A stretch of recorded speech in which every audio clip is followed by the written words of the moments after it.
So things I really knew about Fiji.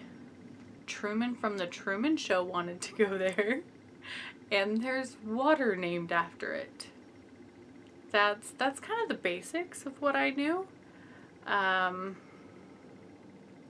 mean, I did look up more, but shamefully not nearly enough.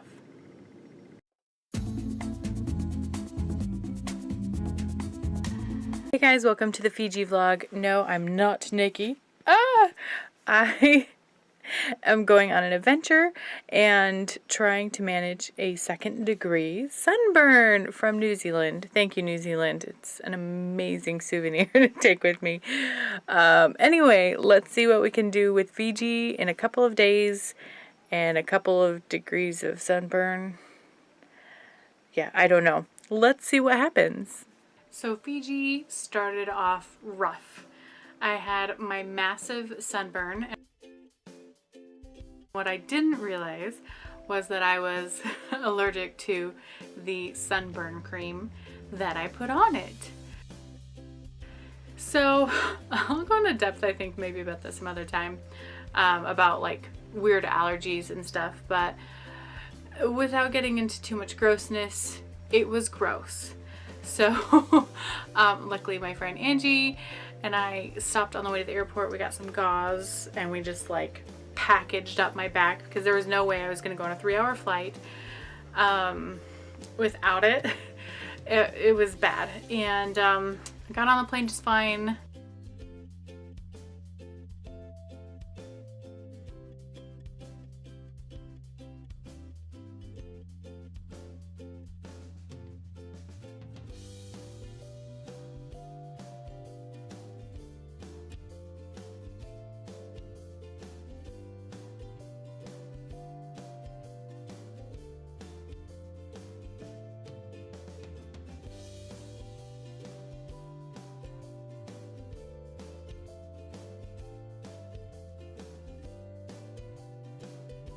And it was pretty good. It was a good flight. It was more comfortable than on the way out, and I went to my hotel.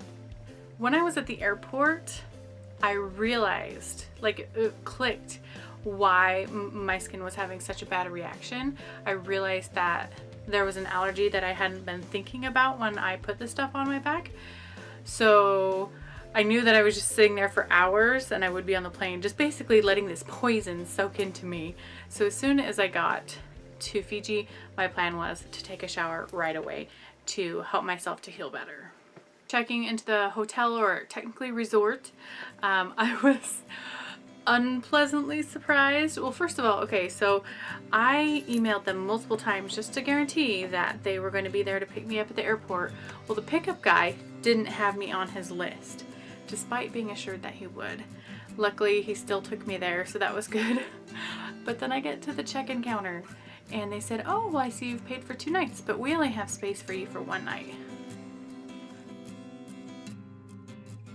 Here I am in pain, basically just barely mobile, in a 3rd world country, all alone now, and I have to deal with this. And I guess the ticket counter doesn't deal with reservations at all, which is kind of weird, like all American ones do, but maybe it's just different there. I've never been to a developing nation like that. So they tell me, "Oh, well, tomorrow morning we'll see if we can help you." I'm just like, oh goodness. So I just went to my hotel room, showered up, and just laid in bed all day. All the rest of that evening, I took and got some dinner at the little bar and grill or whatever, and took it up to my room, which was very good, by the way.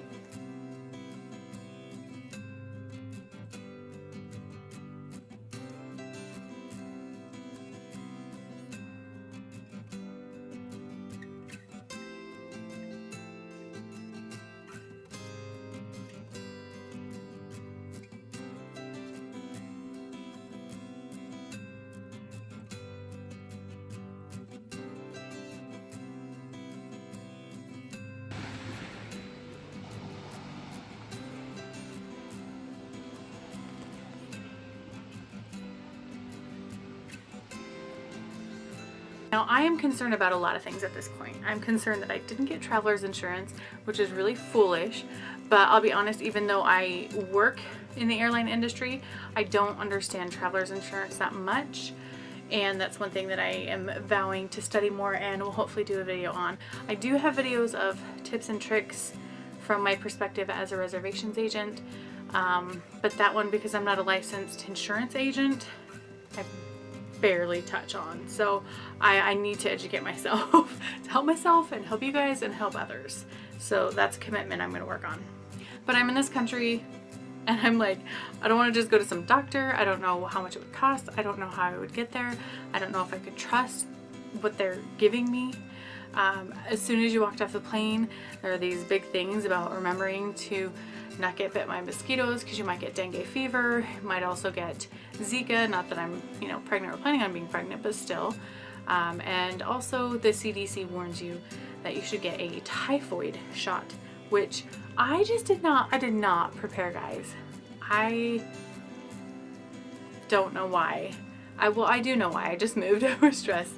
But I did not get a typhoid shot, and I just committed to, washing my hands and only eating and drinking certain things. I was only going to be there a couple days, but I was nervous. I was nervous and scared and homesick and depressed and frustrated. So the next morning, I woke up, went downstairs.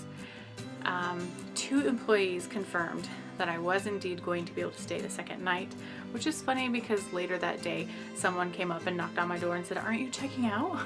I was like, oh my gosh, people, communication, gotta work on it. But that day I did have to cancel, lost out on like $100 for a sightseeing tour. That was the only thing I was gonna do besides bumming around at the resort. So I didn't get to see these beautiful gardens and I think it was like a Hindi or Buddhist temple, or I'm sorry if I'm butchering it, but there was a really cool temple and a mud bath. How much fun. I've never done that. Those would have been fun bucket list things, but ultimately I had to make that call to take care of my health. So I stayed there.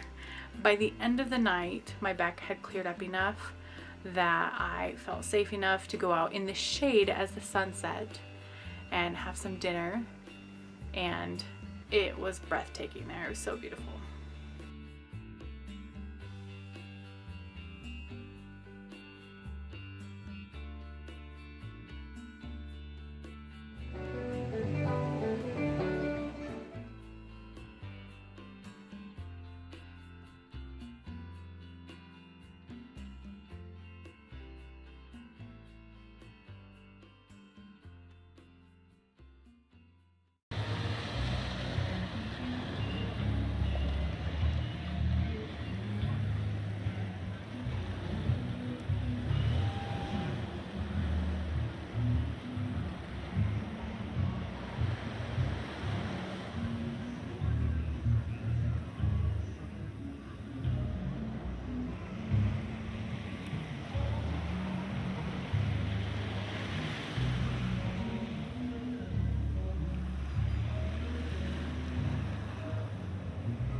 So I have committed I will never make these mistakes again. If I'm going to a less developed country like that, I'm not going to go alone. I'm not going to go without insurance. I'm going to figure things out. I'm going to make sure that I have all my I's dotted and my T's crossed. So if nothing else, I don't have to do so much worrying. But the next day, on Sunday, I wasn't leaving until like 9 or 10 at night. So I had plenty of time to do stuff. I had checkout and church at 10 in the morning. I had looked up a local church, so I took a taxi there and met some amazing people.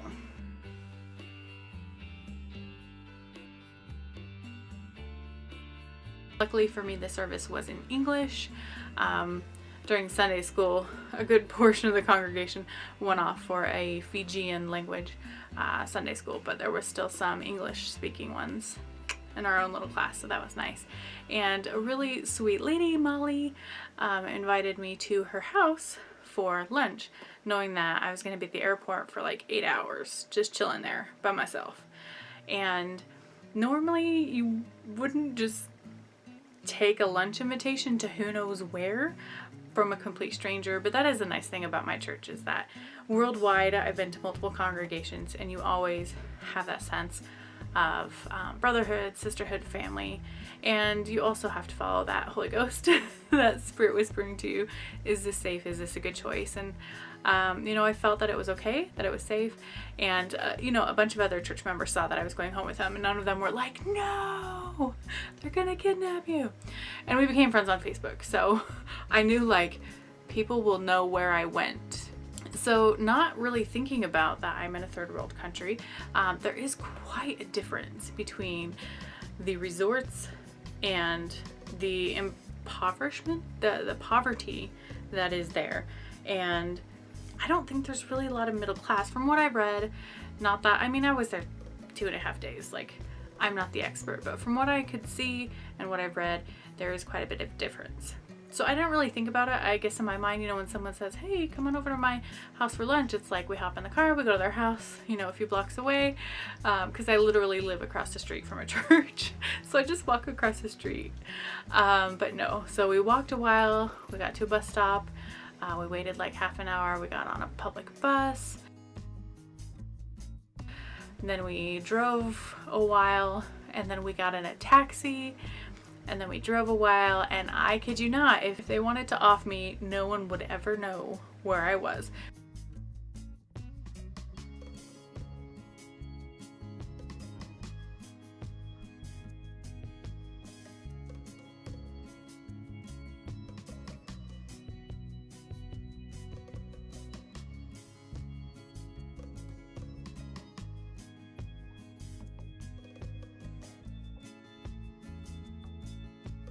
But it was really cool. I didn't take a lot of pictures of like inside their house or anything because I didn't want to be rude. I barely even really told them that I did YouTube, but we just sat there in their living room and we chatted for a while, and then we had lunch. We sat on the floor with our legs cross-legged like they do in some cultures, and we had a, I don't know if you'd call it a soup or stew, probably stew. It was fish of some sort and coconut milk that they made from scratch from a coconut tree you could see right outside the door. An eggplant that you could see right outside the house, the eggplant plant. And there was some cassava, which again was growing right out there. It was really cool that they just have it like right there. And of course, because it's tropical, they grow it all year round. It's not like a little garden that I've had before that dies in the winter and you have to restart. But anyway, cassava it's a root vegetable, starchy, kind of like a potato, but definitely not. But it was a really good meal, and we had some sort of tropical juice.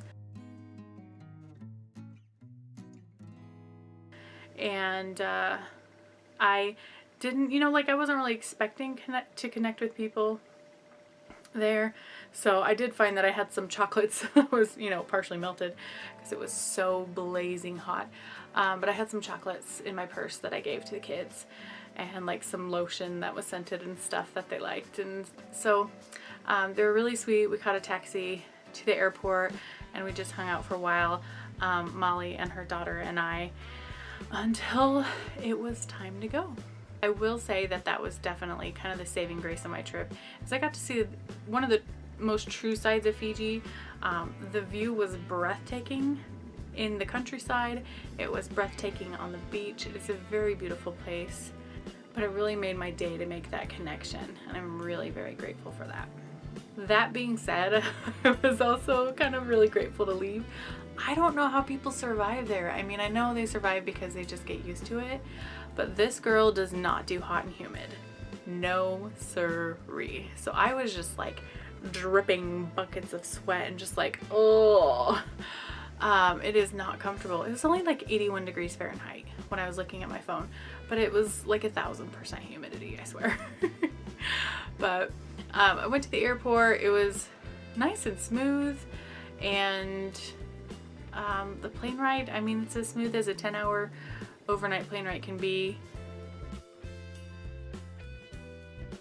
I landed in LA.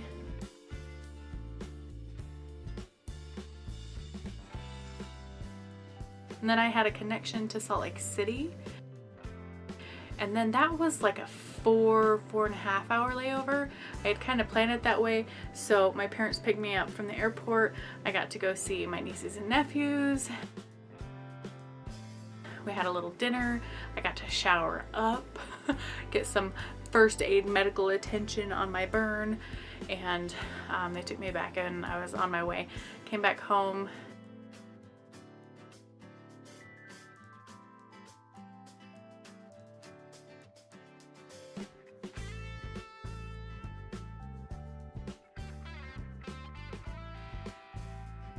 Had some good friends pick me up and got to see my sweet puppy dog. I wonder if I was missed. Let's go see. What? Who is that? Who is that? Oh my gosh! Oh my gosh! Overall, it was an adventure and a huge learning experience. I could have had much scarier lessons, but all in all, I feel like I came out of it safe.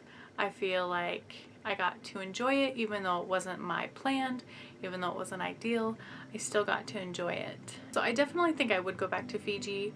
I don't think I would go there for a month. I don't even know if I'd go for like a whole week. I don't know. If I had like a personal fan running on me 24/7, I might consider it.